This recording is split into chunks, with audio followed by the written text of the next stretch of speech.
Hello दोस्तों, नमस्कार। मैं संदीप ओझा आप सभी का स्वागत करता हूं आपके अपने चैनल एसएस मंत्रा पर। मैं आशा करता हूं कि आप सब स्वस्थ होंगे, मस्त होंगे और अच्छे से पढ़ाई कर रहे होंगे। आपकी और हमारी मुलाकात काफ़ी समय बाद हो रही है। कुछ व्यस्तताओं के कारण हमारी आपकी मुलाकात नहीं हो पा रही थी। तो यूपी टेट की ये हमारी फर्स्ट क्लास है, जिसमें हम 13 नवंबर 2011 का फर्स्ट पेपर डिस्कस करेंगे और इसमें भी हम डिस्कस करेंगे सीडीपी पार्ट को, चाइल्ड डेवलपमेंट एंड साइकोलॉजी। इसमें हमारे टोटल 30 क्वेश्चन होंगे। इसमें आप अपना स्वयं का सेल्फ असेसमेंट करिएगा और इस प्रीवियस ईयर का जो पेपर है, जो प्रैक्टिस सेट है, इसमें आपके कितने नंबर आते हैं आप हमें कमेंट बॉक्स में ज़रूर बताइएगा। और आपको वीडियो पसंद आए तो वीडियो को लास्ट तक देखिएगा। वीडियो पसंद आए तो वीडियो को लाइक करिएगा। चैनल पे पहली बार आए हैं तो चैनल को ज़रूर सब्सक्राइब करिएगा। तो आइए हम अपनी क्लास की शुरुआत करते हैं। आज की क्लास में हमारे बाल विकास और शिक्षण विधियों से 30 क्वेश्चन होंगे और इस पर हम टोटल डिस्कस करेंगे डिटेल में।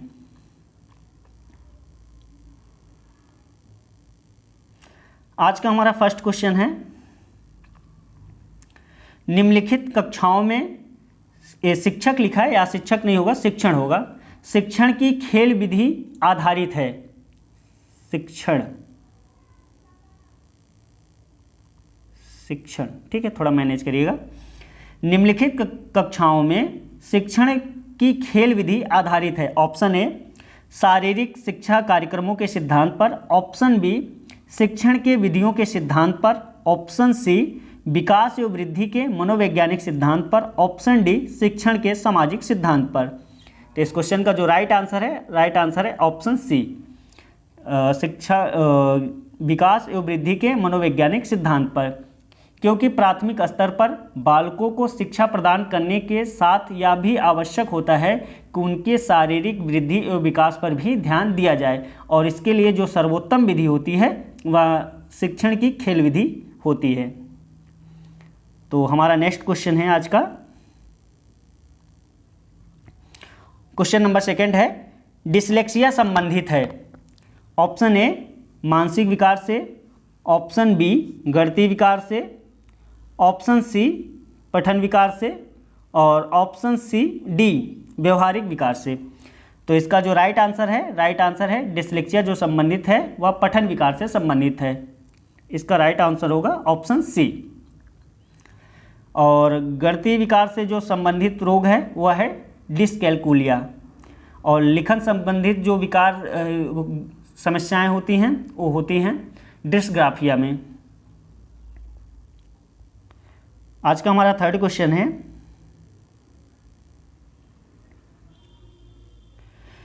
विशेष रूप से जरूरतमंद बच्चों की शिक्षा का प्रबंध होना चाहिए। ऑप्शन ए दूसरे सामान्य बच्चों के साथ, ऑप्शन बी विशेष विद्यालयों में विशेष बच्चों के लिए विकसित विधियों द्वारा, ऑप्शन सी विशेष विद्यालयों में, ऑप्शन डी विशेष विद्यालयों में विशेष शिक्षक द्वारा। तो इसका जो राइट आंसर है ऑप्शन ए। विशेष रूप से जो ज़रूरतमंद बच्चे हैं उनका जो शिक्षण प्रबंध होना चाहिए वह दूसरे सामान्य बच्चों के साथ होना चाहिए। क्यों होना चाहिए? क्योंकि जैसे कि इनका जो शिक्षा का प्रबंध दूसरे सामान्य बच्चों के साथ होगा तो अपनी ज़रूरत की आवश्यकताओं को पूर्ति करेंगे, साथ में वह सामान्य बच्चों के क्रियाकलापों से भी प्रभावित होंगे ताकि भविष्य में सामान्य वातावरण के साथ अपने आप को समायोजित कर सके। ठीक है, आज का हमारा 4th नंबर क्वेश्चन है,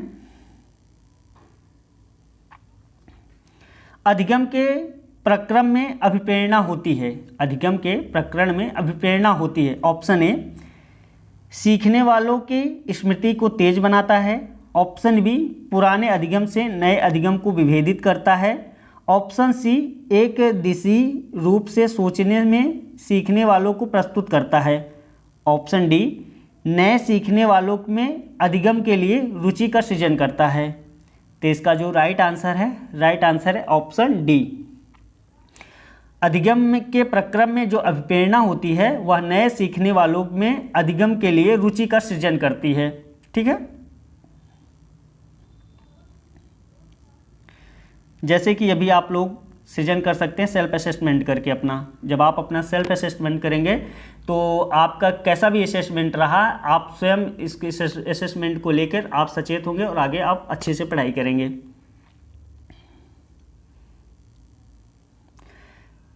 आज का हमारा 5th नंबर क्वेश्चन है, कक्षा 5 के न्यून दृष्टि वाले बच्चों को शिक्षण के लिए क्या प्रभावी होना चाहिए। ठीक है, क्वेश्चन हमारा है ऑप्शन ए, निम्न स्तरों के कार्यों के लिए माप करना चाहिए। ऑप्शन बी, उसके दैनिक कार्य में उसके माता पिता तथा मित्रों को सहायता करनी चाहिए। ऑप्शन सी, कक्षा में सामान्य रूप से बर्ताव करना चाहिए। ऑडियो सीडी के जरिए सहायता प्रदान करनी चाहिए। ऑप्शन डी, कक्षा में विशेष बर्ताव करना चाहिए। तो इसका जो राइट आंसर है ऑप्शन सी। कक्षा के न्यून दृष्टि वाले बच्चों को कक्षा में सामान्य रूप से बर्ताव करना चाहिए और ऑडियो सीडी के जरिए सहायता प्रदान करनी चाहिए। न्यून दृष्टि का मतलब होता है कि जिन्हें आंख से कम दिखता है या तो दिखता ही नहीं है, तो उनको जो कक्षा होती है सामान्य रूप से उनका सामान्य व्यवहार उनसे होना चाहिए, कोई गलत तरीके का व्यवहार उनसे नहीं होना चाहिए। वो देख नहीं पाते हैं तो उनका जैसे कि ऑडियो सीडी होती है जिससे कि सुनने से उनका शिक्षण प्रभावी ना हो। तो इसके लिए जो सबसे बेस्ट ऑप्शन होगा वह कक्षा में सामान्य रूप से बर्ताव करना चाहिए और ऑडियो सीडी के जरिए सहायता प्रदान करनी चाहिए। नेक्स्ट क्वेश्चन है हमारा, श्याम पट्ट को शिक्षण सामग्री के किस समूह के अंतर्गत रखा जाता है। ऑप्शन ए, श्रव्य साधन। ऑप्शन बी, दृश्य साधन। ऑप्शन सी, दृश्य श्रव्य साधन। इनमें से कोई नहीं।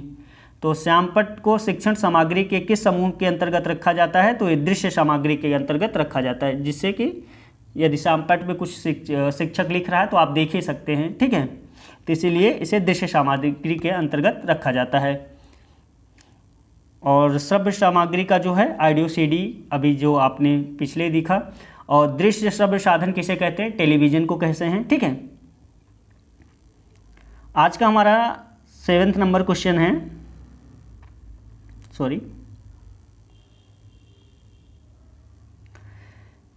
निम्न में से कौन शिक्षण कुशलता से संबंधित है।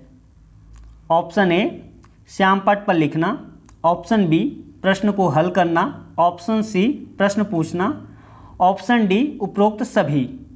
तो इसका जो राइट आंसर है उपरोक्त सभी। निम्नलिखित में से कौन शिक्षण कुशलता से संबंधित है, तो श्याम पट्ट पर लिखना भी संबंधित है, प्रश्न को हल करना भी है, प्रश्न पूछना भी है, उपरोक्त में से सभी। ठीक है, नेक्स्ट क्वेश्चन है हमारा, कक्षा में जो विद्यार्थी प्रश्न पूछते हैं उन्हें। ऑप्शन ए, कक्षा के बाद शिक्षक से मिलने की सलाह देनी चाहिए। ऑप्शन बी, कक्षा चर्चा में भाग लेने के लिए प्रोत्साहित किया जाना चाहिए। ऑप्शन सी, लगातार प्रश्न पूछने के लिए प्रोत्साहित करना चाहिए। ऑप्शन डी, स्वतंत्र रूप से उत्तर ढूंढने के लिए प्रोत्साहित करना चाहिए। तो इसका राइट आंसर क्या होगा, कक्षा में जो विद्यार्थी प्रश्न पूछते हैं उनके लिए टीचर क्या कर सकता है, उन्हें कक्षा के बाद मिलने के लिए कहे, कक्षा में चर्चा में भाग लेने के लिए कहे, या लगातार प्रश्न पूछने के लिए प्रोत्साहित करे टीचर, या स्वतंत्र रूप से उन्हें उत्तर ढूंढने के लिए प्रोत्साहित करे। तो इसका जो राइट आंसर है ऑप्शन सी। कक्षा में जो विद्यार्थी प्रश्न पूछते हैं उसके लिए शिक्षक को चाहिए कि बच्चे को लगातार प्रश्न पूछने के लिए प्रोत्साहित करना चाहिए, जिससे उसकी क्रिटिकल थिंकिंग बढ़े और उसकी जो जिज्ञासा है वो दबे ना। ठीक है, अपनी जिज्ञासा को एक्सप्रेस कर पाए टीचर के सामने।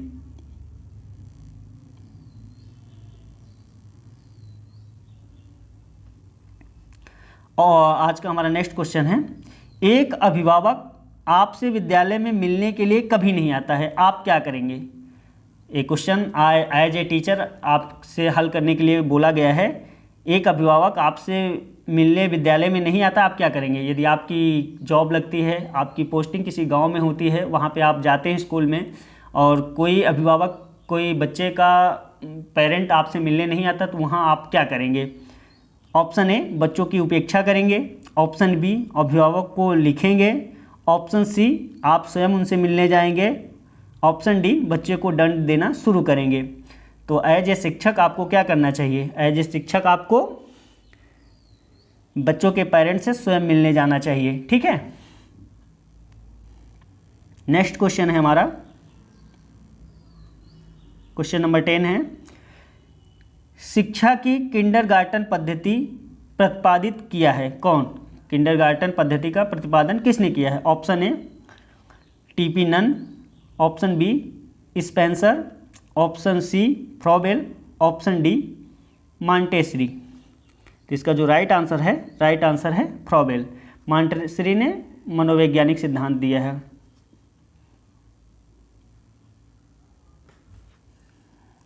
नेक्स्ट क्वेश्चन है हमारा,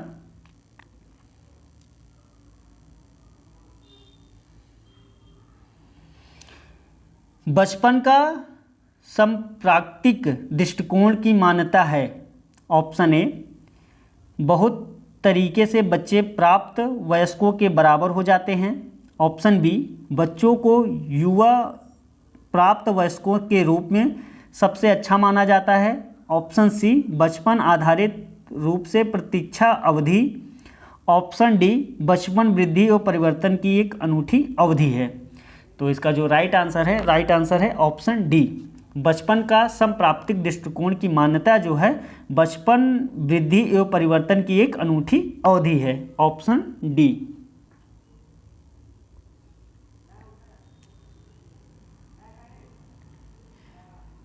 नेक्स्ट क्वेश्चन है हमारा, एक प्रमाणीकृत पाठन प्रशिक्षण लेने के लिए पाँचवीं कक्षा के छात्र को प्रस्तुत करने में शिक्षक को अधिक से अधिक परामर्श दिया जाता है कि? ऑप्शन ए बच्चों को बोलने की परीक्षण बहुत महत्वपूर्ण है तथा वह उसमें अच्छा प्रदर्शन करेगा। ऑप्शन बी पूर्ववर्ती परीक्षा से प्रधान प्रश्नों को चिन्हित करना एवं छात्रों को उन्हें उत्तर देने के लिए अनुमति देना। ऑप्शन डी निम्न कोटि के पाठकों को परीक्षण देना ताकि कक्षा के शेष बच्चे किसी भी तरीके से अच्छे अंक लाएं। ऑप्शन डी परीक्षा में आने वाले समान प्रकार के प्रश्नों के उत्तर देने के लिए छात्र को अभ्यास कराना। एक प्रमाणीकृत पाठन प्रशिक्षण यानी कि कोई आपका एग्ज़ाम होने वाला है, 5वीं कक्षा का स्टूडेंट है, उसका एग्ज़ाम होने वाला है, तो इस एग्ज़ाम के लिए बच्चे को कैसे तैयार करना चाहिए, एक शिक्षक की इसमें क्या भूमिका होनी चाहिए, इससे रिलेटेड एक क्वेश्चन पूछा गया है। तो इसके लिए जो शिक्षक को चाहिए कि परीक्षण में आने वाले जो समान प्रकार के प्रश्न हैं उसके उत्तर देने के लिए छात्रों को अभ्यास कराना चाहिए। सबसे अच्छा और सुगम ऑप्शन ए है, ऑप्शन डी।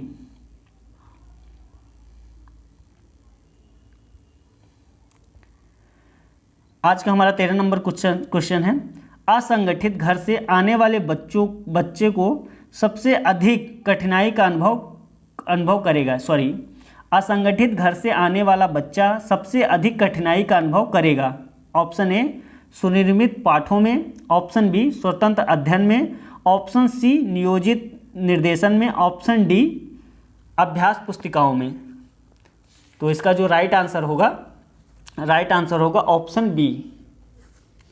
असंगठित घर से आने वाला बच्चा जो है वह सबसे अधिक जो कठिनाई करेगा वह स्वतंत्र अध्ययन में करेगा। ठीक है,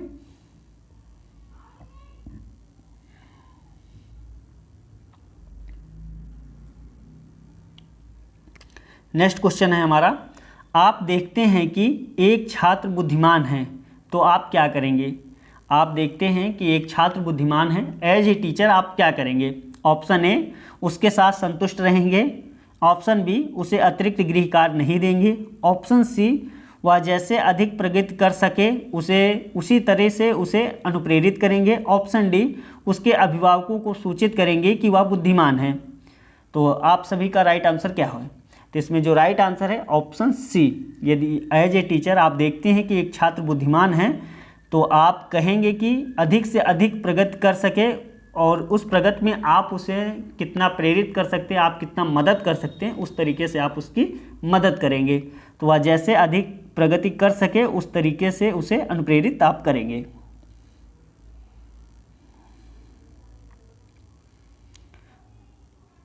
नेक्स्ट क्वेश्चन है हमारा, यदि कुछ विद्यार्थी कक्षा में अध्ययन की चित्तवृत्ति में नहीं है तो आप क्या करेंगे? आप टीचर बनते हैं और आप क्लासरूम में जाते हैं, यदि कुछ विद्यार्थी कक्षा के अध्ययन में चित्तवृत्त में नहीं हैं तो आप क्या करेंगे एज ए टीचर, बताइए। ऑप्शन ए, उन्हें अध्ययन के लिए बाध्य करेंगे। ऑप्शन बी, उन विद्यार्थियों को कक्षा छोड़ने के लिए कहेंगे। ऑप्शन सी, उन्हें चेतावनी देंगे कि वे अवश्य अध्ययन करें, नहीं तो आप प्रधानाध्यापक को सूचित कर देंगे। ऑप्शन डी, उन्हें उनकी रुचि अथवा अपने विषय के अनुसार रुचिपूर्ण चीज़ बताएंगे। तो इसका सबसे जो बेस्ट ऑप्शन होगा ऑप्शन डी होगा। एज ए टीचर आप उन्हें उनकी रुचि अथवा अपने विषय के अनुसार रुचिपूर्ण चीज़ें बताएंगे और सिखाएंगे, जिससे कि बच्चे सक्रिय हो सके, ठीक है, पठन में। आपका जो क्लास है वह उसका वातावरण जो है सक्रिय हो सके। आज का हमारा नेक्स्ट क्वेश्चन है, वह स्तर जिसमें बच्चा किसी वस्तु एवं घटना के बारे में तार्किक रूप से सोचना शुरू करता है कहा जाता है। ऑप्शन ए, संवेदन प्रणोद अवस्था। ऑप्शन बी, औपचारिक अवस्था। ऑप्शन सी, पूर्व क्रियात्मक अवस्था। ऑप्शन डी, मूर्त क्रियात्मक अवस्था। तो पहले हम बता दें, ये जो क्वेश्चन है ये जीन पियाजे से संबंधित क्वेश्चन है। जीन पियाजे के संज्ञानात्मक विकास से संबंधित एक क्वेश्चन है। जीन पियाजे ने 4 अवस्थाएं बताई हैं, जिसमें है पहली सेंसरी मोटर स्टेज, जिसे संवेदन प्रणोद अवस्था कहते हैं, 0 से 2 वर्ष तक होती है। और उसके बाद होती है पूर्व संक्रियात्मक अवस्था, जो 2 से 7 वर्ष तक होती है। इसके बाद आती है मूर्त क्रियात्मक अवस्था, जिसे हम 7 से 11 साल तक होती है। और औपचारिक अवस्था 11 से प्लस की होती है। तो वह स्तर जिसमें बच्चा किसी वस्तु एवं घटना के बारे में तार्किक लॉजिक लगाना शुरू करता है, तो इसके लिए जो शुरू करता है बच्चा वह मूर्त संक्रियात्मक अवस्था में। तो इसका जो राइट आंसर होगा option D.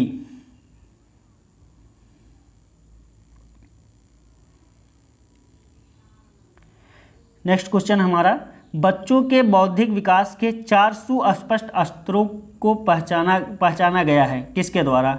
Option A, Kohlberg के द्वारा। ऑप्शन बी, एरिक्सन द्वारा। ऑप्शन सी, स्किनर द्वारा। ऑप्शन डी, पियाजे द्वारा। तो अभी अभी हम पीछे बात किए हैं संज्ञानात्मक विकास का जो सिद्धांत है और उसकी जो 4 अवस्थाएं हैं, तो उसे दिया है किसने, पियाजे ने।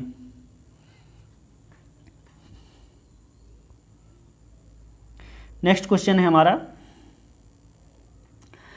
अल्पवयस्क बच्चे के अधिगम में अभिभावकों की भूमिका होनी चाहिए। जो अल्पवयस्क बच्चे हैं उनके अधिगम में अभिभावकों की भूमिका होनी चाहिए। ऑप्शन ए, निषेधात्मक। ऑप्शन बी, अग्रसक्रिय। ऑप्शन सी, संवेदनात्मक। ऑप्शन डी, उदासीन। तो इसका जो राइट आंसर है ऑप्शन बी, अग्रसक्रिय। उन्हें अल्पवयस्क बच्चों के अधिगम के लिए अग्रसक्रिय यानी कि ज़्यादा सक्रिय होना चाहिए।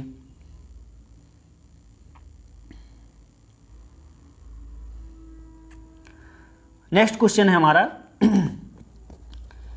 बच्चों के संज्ञानात्मक विकास को सबसे अच्छे तरीके से कहाँ परिभाषित किया जा सकता है। ऑप्शन ए, खेल के मैदान में। ऑप्शन बी, विद्यालय और कक्षा में। ऑप्शन सी, एडिटोरियम में। ऑप्शन सी, घर में। तो बच्चे के संज्ञानात्मक यानी बौद्धिक विकास को सबसे अच्छे तरीके से कहाँ परिभाषित किया जा सकता है।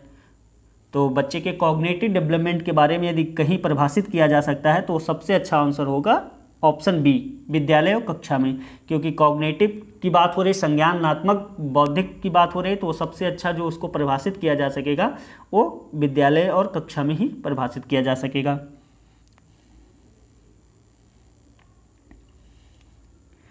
डैश को अनुप्रेरित शिक्षण के संकेत के रूप में विवेचित किया जा सकता है। ऑप्शन ए, कक्षा में अधिकतम उपस्थिति। ऑप्शन बी, शिक्षक द्वारा दिया गया उपचारात्मक कार्य। ऑप्शन सी, विद्यार्थियों द्वारा प्रश्न पूछना।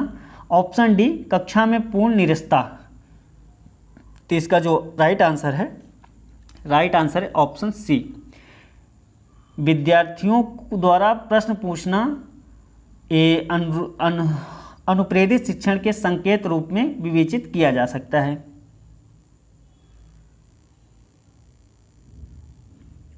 नेक्स्ट क्वेश्चन है हमारा, 21 नंबर क्वेश्चन है, कक्षा में विद्यार्थियों की रुचि बनाए रखने के लिए एक शिक्षक के लिए उचित है, क्या उचित है? ऑप्शन ए श्यामपट्ट का प्रयोग करना, ऑप्शन बी चर्चा करना, ऑप्शन सी कहानी पूछना, ऑप्शन डी प्रश्न पूछना। तो कक्षा में विद्यार्थियों की रुचि बनाए रखने के लिए एक शिक्षक के लिए उचित है, क्या उचित है? तो उचित है उसके लिए विद्यार्थियों से प्रश्न पूछना।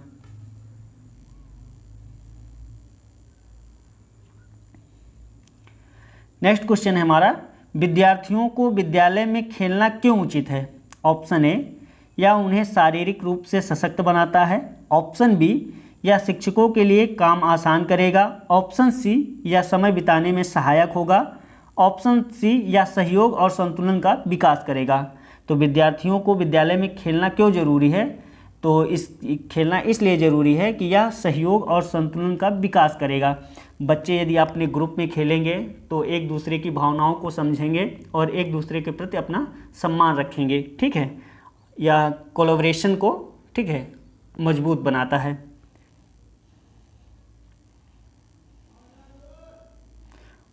नेक्स्ट क्वेश्चन है हमारा, परिवार एक साधन है। ऑप्शन ए अनौपचारिक शिक्षा का, ऑप्शन बी औपचारिक शिक्षा का, ऑप्शन सी गैर औपचारिक शिक्षा का, ऑप्शन डी दूरस्थ शिक्षा का। तो परिवार जो है एक बच्चे के लिए अनौपचारिक शिक्षा का केंद्र है। सबसे पहले जो बच्चा सीखता है और बच्चे का जो प्रथम विद्यालय होता है वह उसका घर ही होता है, वहाँ पे अनौपचारिक शिक्षा दी जाती है। और बच्चों का जो प्रथम टीचर होता है उसके पेरेंट्स होते हैं, उसके माता पिता होते हैं, ठीक है।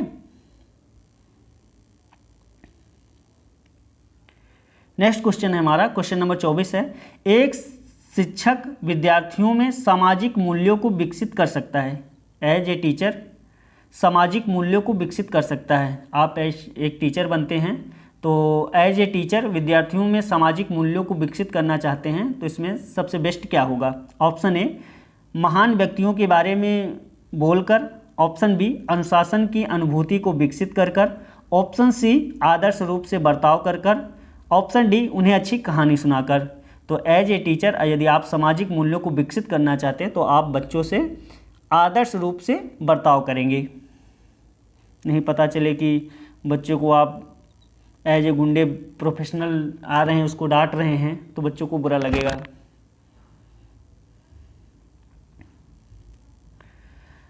नेक्स्ट क्वेश्चन है हमारा, एक शिक्षक के लिए सबसे महत्वपूर्ण क्या है? ऑप्शन ए कक्षा में अनुशासन बनाए रखना, ऑप्शन बी कक्षा में समय अनुवर्ती होना, ऑप्शन सी विद्यार्थियों की कठिनाइयों को दूर करना, ऑप्शन डी एक सुवक्ता होना। तो इसका जो सबसे बेस्ट ऑप्शन है ऑप्शन नंबर सी। एक शिक्षक के लिए सबसे महत्वपूर्ण है कि विद्यार्थियों की कठिनाई को दूर करना।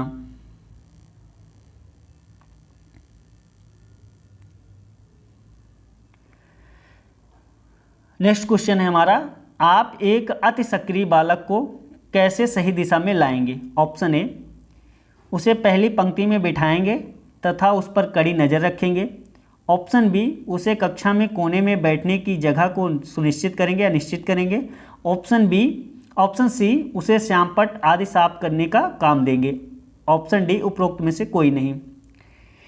तो आप एक अति सक्रिय बालक को सही दिशा में कैसे लाएंगे? ADHD, ठीक है, से प्रभावित ये बच्चा है तो इसके लिए जो शिक्षक सबसे बेस्ट अप्रोच अपनाता है उसे श्यामपट्ट आदि साफ करने का काम देता है, जिससे कि बच्चा थोड़ा सा व्यस्त रहता है और जो कक्षा है वह बाधित नहीं होती है, ठीक है। तो इसका जो सबसे बेस्ट आंसर होगा ऑप्शन सी।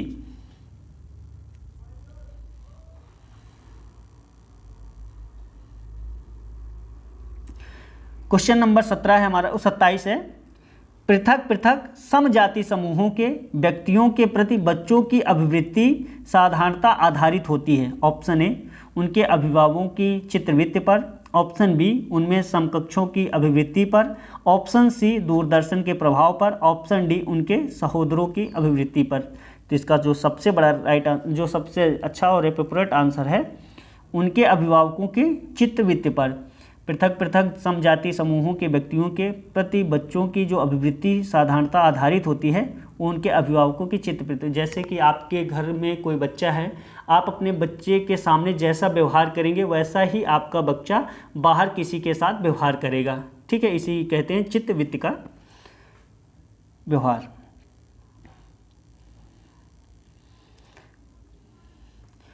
नेक्स्ट क्वेश्चन है हमारा, आपको अपनी कक्षा में दो मंद बुद्धि बच्चों को बैठाने के लिए बोला गया है, आप क्या करेंगे as a teacher? Option A, उन्हें अपने विद्यार्थियों के रूप में ग्रहण करने से इनकार करेंगे। ऑप्शन बी, प्रधानाध्यापक को उन्हें किसी और कक्षा में जो कि मंद बुद्धि बालकों के लिए विशेष रूप से चिन्हित है में बैठने के लिए बोलेंगे। ऑप्शन सी, ऐसे विद्यार्थियों को सिखाने के तकनीक सीखेंगे। उपरोक्त में से कोई नहीं। तो आपके कक्षा, आप टीचर बनते हैं, आपकी कक्षा में दो मंद बुद्धि के बच्चे आते हैं, तो आप उन्हें कैसे ट्रीट करेंगे? तो इसमें जो सबसे बेस्ट है, ऐसे विद्यार्थियों को सिखाने के लिए एज ए टीचर आप नई नई तकनीकें सीखेंगे कि इनको कैसे सिखाया जा सके। ठीक है, तो इसके लिए जो बेस्ट ऑप्शन होगा ऑप्शन सी।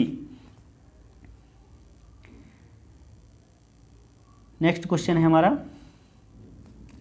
एक शिक्षक को साधन संपन्न होना चाहिए, इसका अर्थ है ऑप्शन ए, उनके पास पर्याप्त धन संपदा होनी चाहिए ताकि उसे शिक्षण देने की ज़रूरत ना पड़े। ऑप्शन बी, उनके अधिकारियों के उच्च स्तर के संपर्क होने चाहिए। ऑप्शन सी, उनको अपने विद्यार्थियों की समस्याओं को हल करने का पर्याप्त ज्ञान होना चाहिए। ऑप्शन डी, विद्यार्थियों के बीच उनकी प्रसिद्धि होनी चाहिए। इसका जो बेस्ट ऑप्शन होगा ऑप्शन सी होगा, उनको अपने विद्यार्थियों की समस्याओं को हल करने का पर्याप्त ज्ञान होना चाहिए।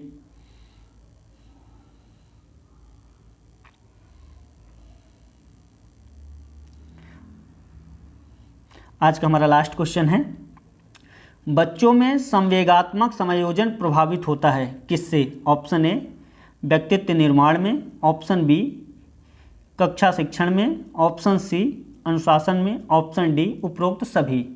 तो इसका जो राइट आंसर है उपरोक्त सभी। तो आप सभी को यह क्लास कैसे लगी? क्लास पसंद आई तो वीडियो को लाइक करिए, चैनल पे पहली बार आए हैं तो चैनल को सब्सक्राइब करिए, और आपका कोई भी फीडबैक है तो आप हमें कमेंट बॉक्स में ज़रूर बताइए। और इस 30 क्वेश्चन में आपके कितने क्वेश्चन सही हुए आप हमें कमेंट बॉक्स में ज़रूर बताइए। तब तक के लिए